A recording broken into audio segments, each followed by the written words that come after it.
Wretched Radio.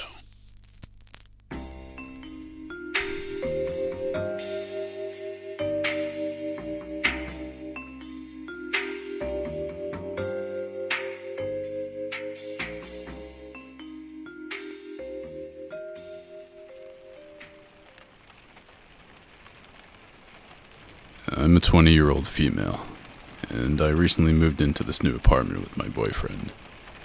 The only thing is, he's away for work most of the time, leaving me on my own. This older man, like around 50-ish, starts being all friendly with me, probably because he knows I'm new here. At first it was cool, but then I made a dumb move and mentioned that I live with my partner, but that he was off for work for a while. Almost immediately after I said this, the man started acting weird.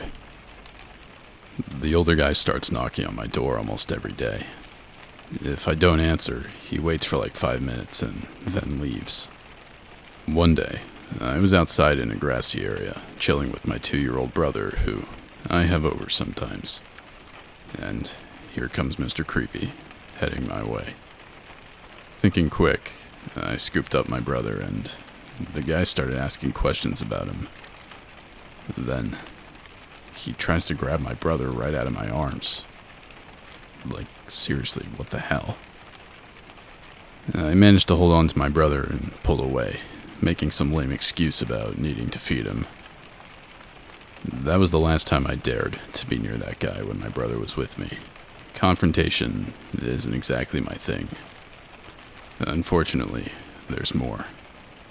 A few days later, I heard a knock at my door, and without thinking, I open it. And would you guess, this guy just waltzes right in without saying a word. He starts checking out every room in my apartment, even commenting on the windows having bars on them, except for the bathroom one. Like, seriously, who does that? I managed to get him out to the front garden, but as you can imagine, I'm totally freaked out by now. So, I come up with another lame excuse to leave, saying I gotta hit the store before it closes, and I bolt. Later that night, I met with my neighbor, this 34-year-old woman, and I spilled the beans about the whole creepy situation. Turns out, this guy's been pulling the same stunt with her too. She tells her partner about it, and he goes over to talk to the old guy. After that, he only tried knocking on my door once more that I know of, and I hide in my kitchen until he leaves. Since then, I haven't heard or seen anything from the dude, but man, I can't help waking up at night, freaking out, thinking he might come back to do something crazy.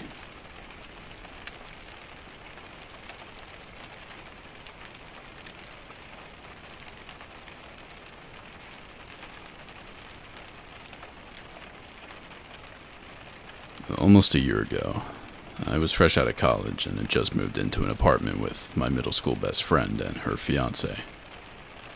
I'm a 24-year-old male, and these two were around my age as well.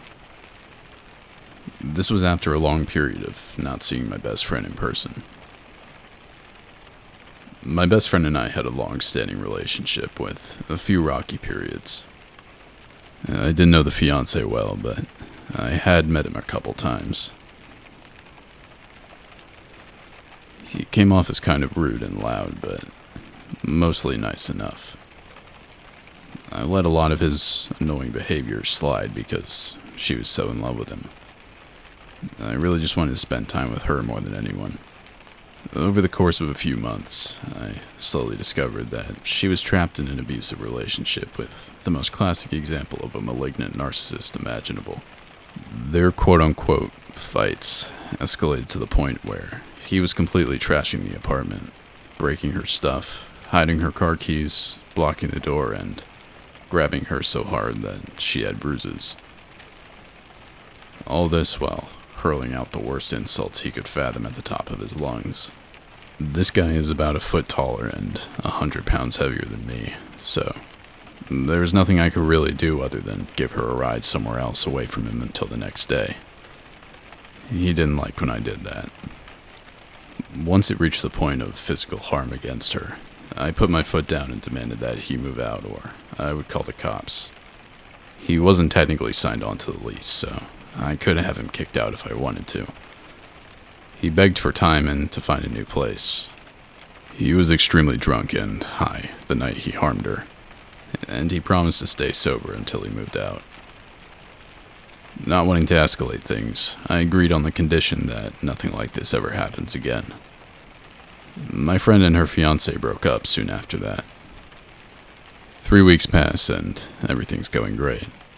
Ex-fiancé found a new place, is in training for a new job, and, while still loud and inconsiderate, he hasn't caused any problems so far. I get ready for bed early.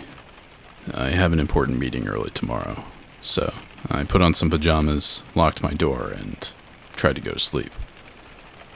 My best friend was working out, and it's just me upstairs in bed and the ex-fiancé yelling downstairs on the phone about something. I tune him out and try to sleep. I suddenly feel my chest rattle from the booming footfalls up the stairs to my room, waking me from my sleep. My eyes snap open to see my bedroom doorknob rattling back and forth. The ex-fiancé lets out a yell of pure malice and bangs on my door. He screams my name, and it's so slurred he sounds like he's trying to impersonate a lizard man, or something. The hinges aren't so good on the door. We lived in a crappy, cheap apartment with thin doors, so I had to do something before he broke it open, right? I say the only thing I could think of in the moment. What the heck? Suddenly, after saying this, the banging and the screaming stop. After a terrifying moment of silence, he says flatly, "Open the door, bud. Just come open the door."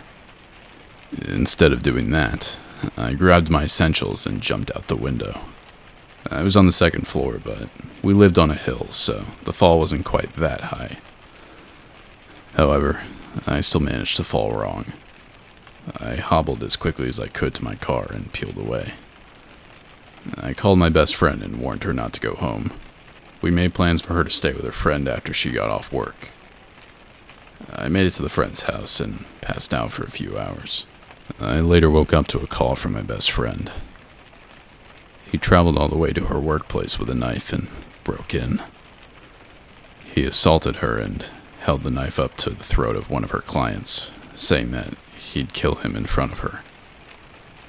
Thank God a coworker overheard everything in another room and was able to call the police in time for everyone to come out alive. My best friend also said he was on the phone with her while he was banging on my door, and he said he was going to kill me and make her listen. I was totally alone in the apartment with him, sleeping upstairs in my bed. If I hadn't locked my door that night, would I even still be alive? If I hadn't left my car keys downstairs, would I have been able to get away? When I returned to my apartment the next morning, my door was completely kicked in. My belongings were scattered everywhere, and the large butcher knives were missing from the kitchen, instead sitting in the corner of the hallway to my room.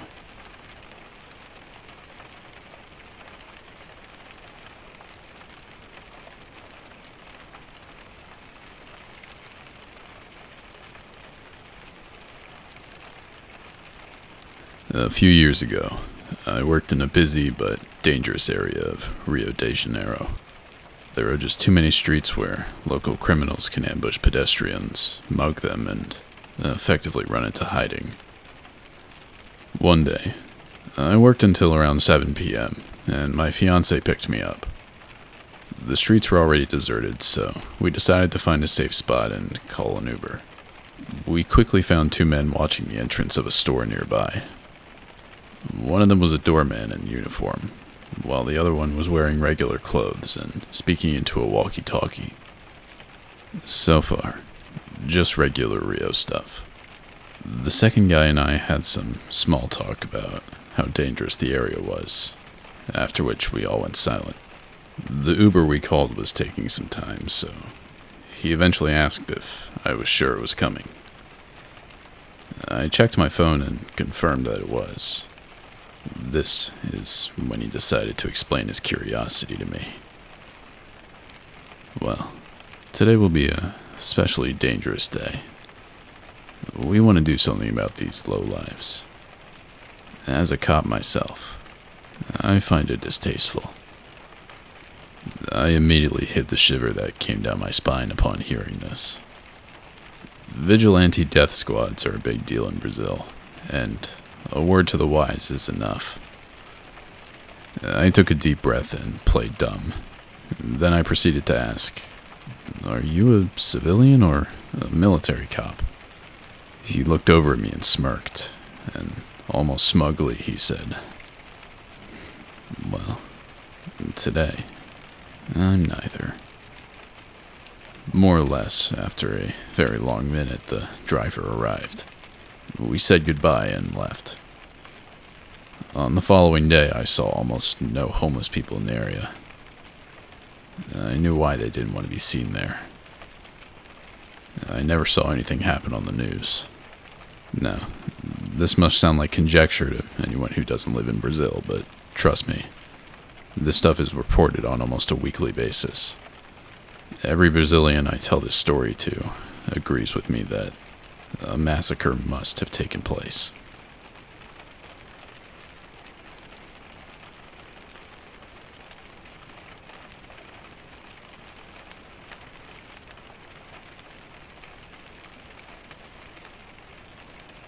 I was traveling to another town because I was looking for a job, and the landlord of my current apartment had a friend there. He said that his friend said I could stay with him for a few days and that he had contacts with employers. I called the man and he said I was welcome to come. He lived with his quote-unquote family, and since he was recommended by someone I knew, I thought it should be fine.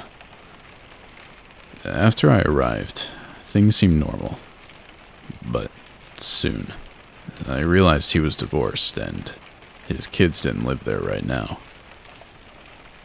He suggested to me that we go to the beach, but during the whole time he started talking about many inappropriate and creepy topics related to sex.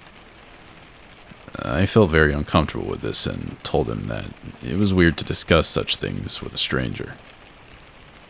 Sometimes he would say gross things like suggesting that I should find an older man to marry instead of a young one. To which I firmly replied that I wasn't interested. One awkward conversation was when he creepily told me about a nude beach with women nearby. And I countered that by mentioning a gay nude beach where I lived with naked men, which seemed to gross him out enough for him to stop talking. Additionally, he also seemed to be a bit touchy, which made me extra uncomfortable. One incident was when we were on the beach, and he suddenly lifted me up despite my protests. I repeatedly told him to let me down and that I didn't like being touched, but he persisted. Later, when we went home, he continued to make disturbing remarks about his ex-wife and expressed derogatory views about gay people particularly. I was extremely uncomfortable living with him, so I decided to put a chair against my door to prevent him from entering my room, and planned to find a hotel the next day. However, the uncomfortable environment prevented me from sleeping, and I felt genuinely unsafe. I woke up and went to the living room to get some fresh air that night. Suddenly, he woke up and saw me out there. Without warning, he started hugging me and then forcibly carried me to his bed. He attempted to hold me tightly and kiss my head, making it difficult for me to resist. To distract him, I quickly mentioned how hot it was in the room and suggested that he open the patio doors. Luckily, this worked, and I rushed to the patio, which was on the ground floor with the neighbors nearby. I confronted this guy, expressing how frightened I was and that I told him to back off while also informing him that I would call my mom if he didn't. He returned to his room to sleep, and I went back to my room, placing a chair against the door I immediately reached out to my mom for advice on what I should do. Feeling unsafe and disturbed by the situation, I quietly packed my bags and left at 4 a.m. in the morning. I called an Uber and waited on the bench at the train station for hours until I could get a ticket to go back home.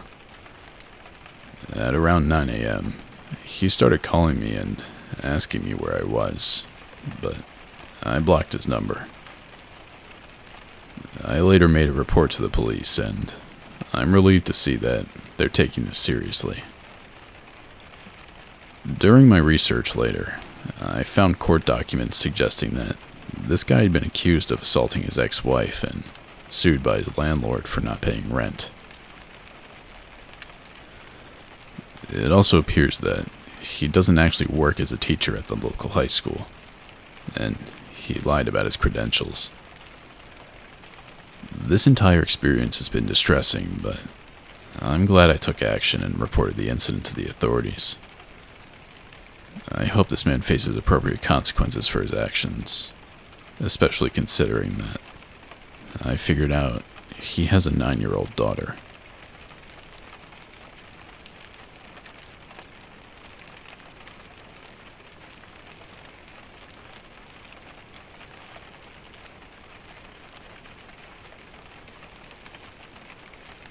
So, someone was following me home yesterday, and now I don't want to leave the house.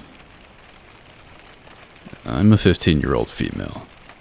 I was walking home from the store when I noticed a black box car driving past me slowly. I'm a 15-year-old female. I was walking home from the store when I noticed this black box car driving past me extremely slowly. The man in the car was clearly watching me, and as he fully passed, I saw him continuing to observe me through his rearview mirror. It felt weird and unsettling, so I decided to slow down my pace and see if he was just a slow driver or if he was actually waiting for me. The car kept driving slowly, but when the car kept driving slowly, but when two guys on bikes rode past, he moved a little and then parked at the edge of the short street I was walking on. I was still near the beginning of the street, so I acted like I had forgotten something and turned around to avoid his sight. After waiting and peeking out to see if he had left, I continued walking, hoping that it was just a coincidence. As I walked further, I made 3 turns and was only 3 turns away from my house by that point. But when I was walking up a small hill, I almost reached the 4th turn when I looked back and saw the man at the corner where I just turned from.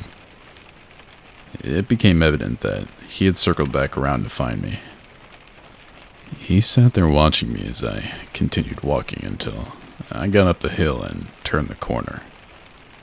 But just as I had barely made the last turn and was close to my house, I spotted the man's car turning up the corner of the street, straight across from where I was walking.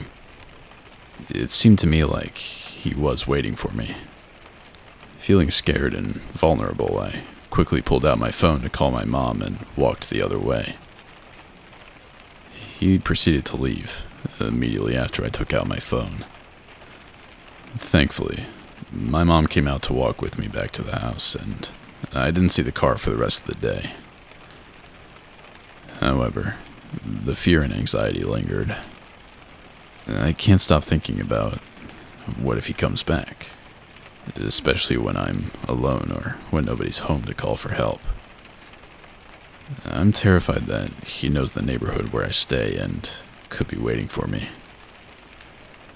I'm so afraid that he might return that I don't even want to go outside.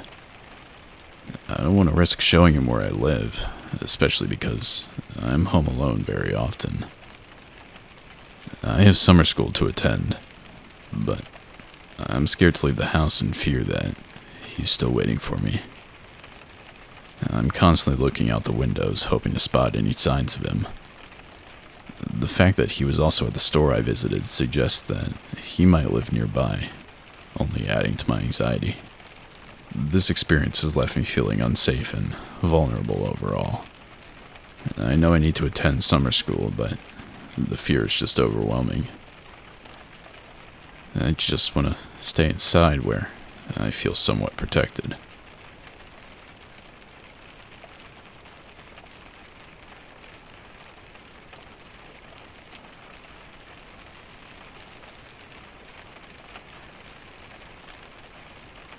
In 2017, I heard news of people running around dressed up as clowns.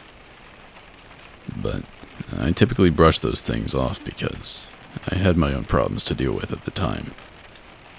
I was a 20-year-old female at the time of this story, often up at all hours of the night dealing with my screaming newborn. During January or February, there was still some snow outside and I couldn't get out of the house often. Taking out the trash, located right out the back door, was usually the most I got of fresh air. One morning, as I took out the trash, I happened to glance over to the right and noticed footprints directly under the window to my baby's room. Upon closer inspection, I also saw hand indentations on my window screen. It seemed strange, but my baby slept in my room, so I wasn't very concerned at the moment. Though, my boyfriend was quite worried at the time. A few days later, around 3 a.m., I was awake and heard what I could only describe as a screeching howl. I assumed it might be stray cats, so I ignored them. When the sun came up, I noticed a few sets of footprints that seemed unusual, but I dismissed them, attributing it to people passing between houses or going to the nearby drug house. I didn't live in the best area. About 4 nights later, again at 3 a.m., I was breastfeeding my baby when I heard a dragging noise against the house. From where I was sitting on the couch, I could see the back door, which had a window with blinds that didn't seal well due to wood rot on the frame. I paused the TV and listened, only to hear the dragging sound again, now directly at the back door. I looked over and saw a looming figure standing at the window, holding a large kitchen knife. The blinds were shut, so I could only see the creepy shadow version of this person. He ran the knife across the window panes before softly knocking. At this point, I was trying to figure out what to do with my newborn latched onto me. My phone was in the bedroom, and something in me didn't want to take my eyes off this person. I decided to stand up and readjust my position, as I didn't really want my baby to start screaming. For whatever reason, I just instinctually walked into the kitchen, flicked on the light, and said just loud enough for him to hear me, "Hey man, I already called the police, so I'm sure you don't want to deal with them. Why don't you go home?" I don't know why I spoke so calmly to him, but it seemed to catch him off guard. I saw him pause for a moment, seemingly considering his options, and then he darted down towards the alleyway. Thankfully, I never had anything like that happen again, but my boyfriend was quite upset that I didn't wake him up or actually call the police immediately. Looking back, I was definitely creeped out once my sleep-deprived self realized the gravity of the situation. It was a frightening encounter that left me on edge for quite some time.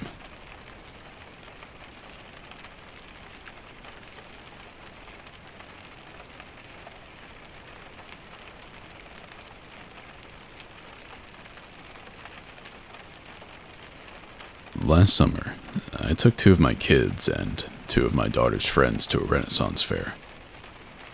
As we were leaving, 3 of the girls, 2 of whom were 15 and the other 16, were walking ahead of me and my daughter when I noticed a man approaching them and seemingly asking to take their pictures. At first I assumed he was with the fair, taking pictures to be sold as souvenirs or whatever. As I got closer to them, I realized he wasn't wearing an employee shirt or any kind of identification for that matter that would indicate he was part of the fair staff. This raised my concern, and I stepped in to stop him from taking any pictures. I politely asked him why he was taking pictures of, quote-unquote, my girls, even though only one of them was my daughter. The man responded defensively, saying, well, first of all, because they said I could. And then he turned his back on me. That was the wrong move. I stood in front of him and asserted, absolutely not. You're not taking pictures of them. The girls were confused, and the man attempted to motion for them to move to the side. I raised my voice to create a scene and stated that, you are not taking photos of my girls. Then, the man had the audacity to ask which one was mine. I gave him my best glare and said, all of them. He shook his head and started to walk away, but before leaving, he turned and handed two of the girls his business cards, instructing them to call him. I immediately grabbed the cards from his hands and firmly told him to leave. He stormed off in response. The cards looked homemade, with perforated edges, and they advertised him as a modeling agent, along with a phone number. The kids were curious why I had been so stern with him, as they assumed he was part of the fair. I explained that if he were legitimate, he would have sought out a parent rather than avoiding one. And I also discussed the kind of modeling he might have had in mind. As I explained, I could see the realization sinking in on their faces. They were completely creeped out by the encounter now. The sheer audacity of that man was truly alarming to me, and made the situation all the more unsettling.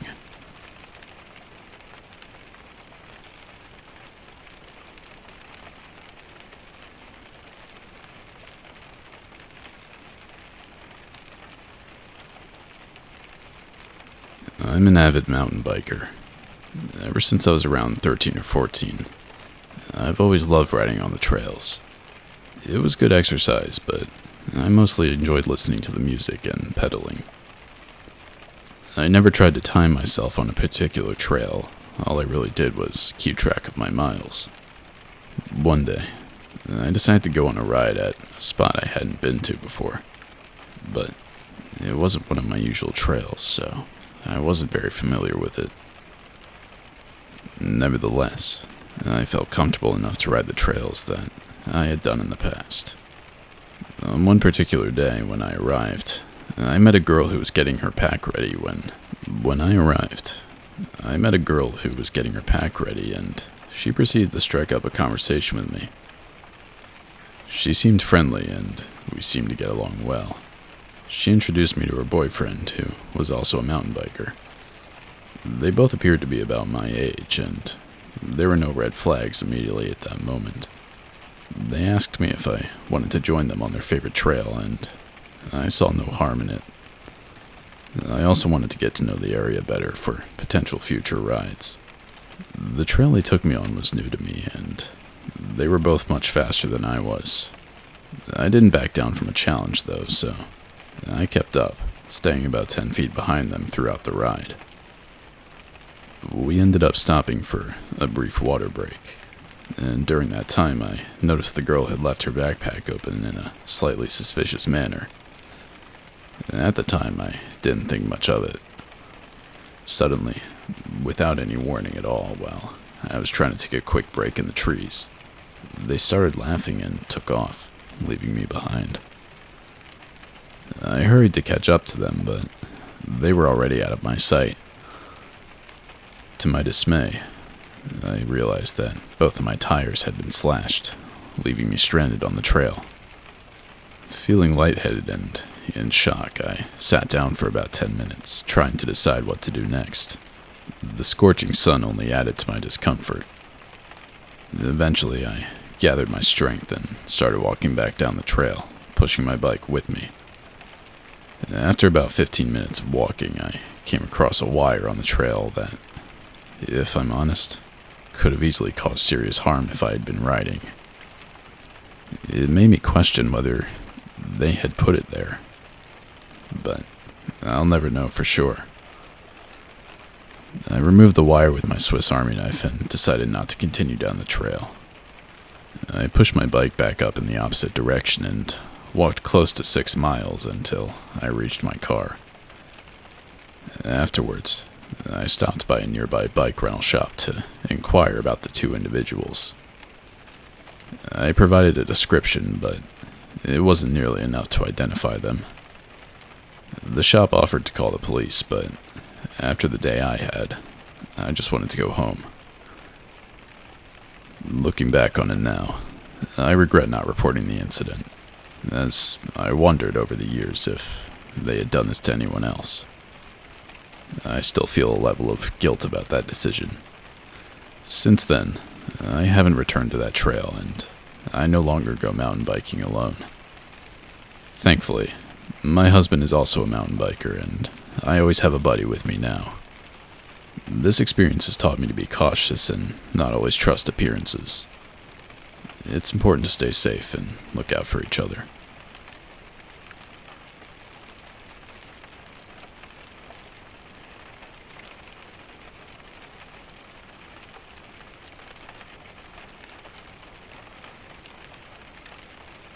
First and foremost, I want to clarify that I'm not a believer, neither in God nor anything else considered superior.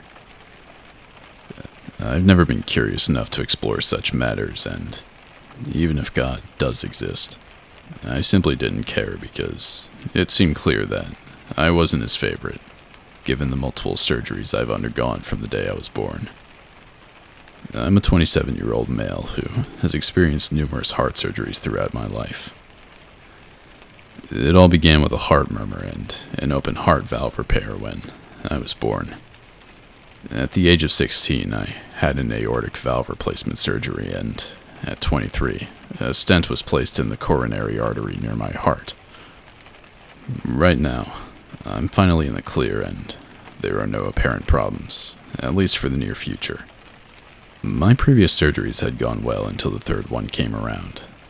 The stent placement didn't go as planned, and the balloon inflated prematurely, leading to my heart stopping almost immediately as the coronary artery was cut off. I was clinically dead for 3 minutes. During those 3 minutes, which felt like an eternity, I experienced an overwhelming sense of peace. It was akin to the feeling you get after returning from a hard day of work, knowing that you have the rest of the day off and even the next day. I remember relishing that sensation, but I didn't see anything specific. Not black or white or anything of that sort. Just nothingness. As I was getting accustomed to this serene feeling, the voice of my grandpa, who had passed away in 2018, came to me and said, "You shouldn't get used to it. You're not staying long." Following that, I woke up in the hospital bed with my mom by my side, calling for the doctor to come. The doctor explained the situation to me, how I had been dead and they were just about to cover me with a bedsheet when a pulse miraculously returned. Strangely, I didn't feel surprised at all, as if I already knew what had happened. I never found the courage to share this experience with anyone, as they would likely label me crazy. And, truthfully, I might call myself crazy too if I heard this from someone else. 4 years have passed, and I still ponder this event every day, trying to make sense of it. Was it an actual miracle? Merely hallucinations from the anesthesia? Or maybe I'm just losing my mind. Either way, I still have no explanation for what I heard in those 3 minutes.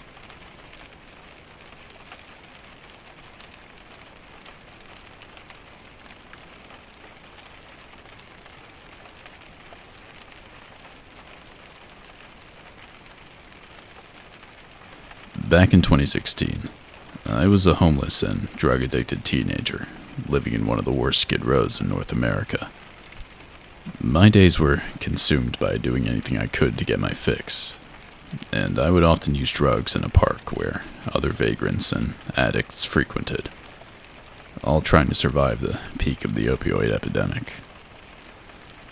Most of these people were harmless, and some were even friendly, but there was this one young man who stood out. At first glance, he seemed normal, quiet, and mild-mannered.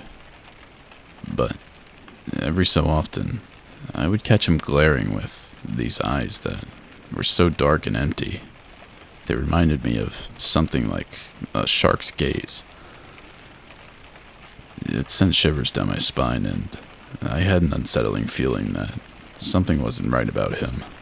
One day, he got into a fight with another kid at the park, and that's when I witnessed the monster inside him that he had desperately tried to hide. Fights weren't uncommon in that environment, but the rage that exploded from this guy during what was mostly a verbal altercation was something I had never seen before.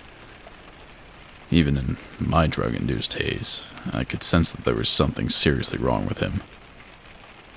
A few months passed, and I had managed to find a place to stay indoors for a while. One evening, while I was watching the news, I discovered that my gut feeling about this guy was correct. He had gone to a neighboring city, stolen booze and a large knife, and walked into a high school where he ended up murdering a young girl and seriously injuring another. For a while, my mind was consumed with what-ifs, and I felt some guilt for not having gone to the authorities with my suspicions. However, in hindsight, there wasn't much I could have told the police about him besides the off-putting vibe he gave off. I also had a feeling that they wouldn't have taken a junkie's concerns seriously anyway. I thought about the scary murderer man from the park, and I hoped that if he ever got paroled, we would never meet again.